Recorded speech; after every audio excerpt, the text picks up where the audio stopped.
सरकार द्वारा तीनों नए कृषि कानून को वापस लिए जाने से किसान खुश तो हैं, लेकिन अभी आंदोलन खत्म करने के मूड में नहीं है। कुछ शर्तें और भी रख दी हैं सरकार के सामने किसानों ने, जिसमें एक महत्वपूर्ण शर्त है जिसका नाम है MSP, मिनिमम सपोर्ट प्राइस। अब ये मिनिमम सपोर्ट प्राइस क्या होता है आज जानेंगे हम इस वीडियो में। आप देख रहे हैं ऑलमाइटी जुडिशियल एकेडमी का वीडियो लेक्चर। MSP यानी हिंदी में इसको बोलते हैं न्यूनतम समर्थन मूल्य, और इंग्लिश में बोलते हैं इसे मिनिमम सपोर्ट प्राइस। ये वह मिनिमम प्राइस होता है जिस पर सरकार किसानों से उनकी फसल खरीदती है। मतलब कि इस मिनिमम प्राइस से नीचे सरकार फसल नहीं खरीद सकती। तो MSP की घोषणा सरकार के द्वारा, सरकार की ओर से CACP means commission for agricultural cost and price, और हिंदी में इसे बोलते हैं कृषि लागत एवं मूल्य आयोग की सिफारिश पर साल में 2 बार रबी और खरीफ की फसल पर की जाती है। गन्ने का समर्थन मूल्य गन्ना आयोग ही तय करता है। MSP तय इसलिए की जाती है कि सरकार के द्वारा जब किसानों से फसल खरीदी जाती है तो उनको वो वाजिब मूल्य दिया जाए। 2004 में बने स्वामीनाथन आयोग ने MSP तय करने के कई फॉर्मूले सुझाए थे। डॉक्टर MS स्वामीनाथन ने ये सिफारिश की थी कि MSP औसत उत्पादन लागत के कम से कम 50% ज़्यादा होना चाहिए।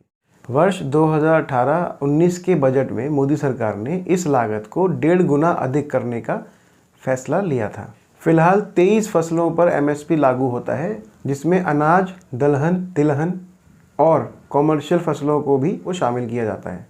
धान, गेहूँ, चना, मक्का, जौ, बाजरा, तुअर, मूंग, उड़द, मसूर, सरसों, सोयाबीन, सूरजमुखी, गन्ना, कपास, जूट आदि की फसलों पर MSP लागू होता है। वर्ष 1965 में ग्रीन रेवोल्यूशन के समय MSP की घोषणा हुई थी। साल 1966 और 67 में गेहूं की खरीद के समय ये योजना शुरू हुई। आयोग ने 2018-19 में खरीफ सीजन के दौरान मूल्य नीति रिपोर्ट में कानून बनाने की सलाह दी। दरअसल 3 कृषि कानून में से एक कानून किसान उपज व्यापार एवं वाणिज्य विधेयक 2020 देश के विभिन्न राज्य विधानसभाओं द्वारा गठित कृषि उपज विपणन समितियों APMC द्वारा विनियमित मंडियों के बाहर कृषि उपज की बिक्री की अनुमति देना था। मतलब कि अभी तक का जो ये 2020 का जो बिल बनाया गया था, उन सब किसानों को अपनी मंडियों से बाहर आप अपना अनाज या अपना फसल बेच सकते हैं, जितने भी दामों पे आप बेच सकते हैं। लेकिन इस कानून में MSP का जिक्र नहीं है। तो किसानों को डर ये था कि कहीं ऐसा ना हो कि MSP ख़त्म कर दी जाए। अब MSP ख़त्म करने का डर इसलिए था, मान लो उनका जो फसल है वो बाहर भी ना बिके, और सरकार के पास जब MSP नहीं होगा तो कितने भी कम रेट में उनसे किसानों से उनकी मजबूरी हो जाएगी बेचना। भाई किसानों की फसल की मजबूरी हो जाएगी बेचना, और सरकार फिर अपने मनमाने ढंग से उनसे फसल लेगी। अब सरकार भी इस कानून के जरिए APMC मंडियों को एक सीमा में बांध रही थी। अच्छा, APMC स्वामित्व वाले जो बाज़ार अनाज मंडी हैं उनको उस बिल में रखा ही नहीं गया। इसके जरिए बड़े कॉरपोरेट जो खरीदार हैं उनको खुली छूट मिल जाती।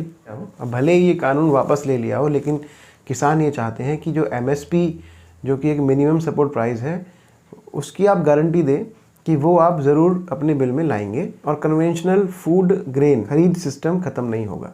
देखिए, CACP अपने आप में संसद वैधानिक निकाय नहीं है, और ये MSP की सिफारिश कर सकता है, लेकिन बाकी सारा काम सरकार ही करती है। सरकार फसलों के लिए MSP की घोषणा करती है।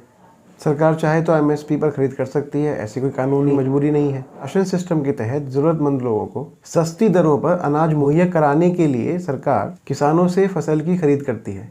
इसके अलावा सरकार अनाज व दालों पर बफर स्टॉक भी लगाती है, ताकि बाज़ार में कीमतें बेहद ज़्यादा बढ़ने पर या बाढ़ की स्थिति होने पर या अकाल पड़ने पर अपने स्टॉक से सरकार अनाज बाज़ार में ला सके।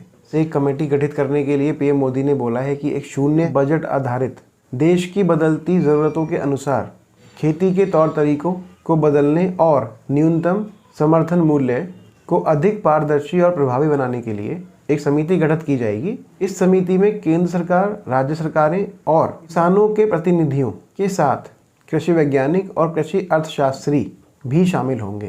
तो कैसा लगा आज का वीडियो आप मुझे बताइएगा ज़रूर। मैं आशा करता हूँ कि आपको जो मैंने बताया वो सही आपको समझ में आ गया होगा। तो अगला वीडियो देखने के लिए बने रहिए अपने फेवरेट चैनल के साथ। तब तक के लिए धन्यवाद। Thank you so much.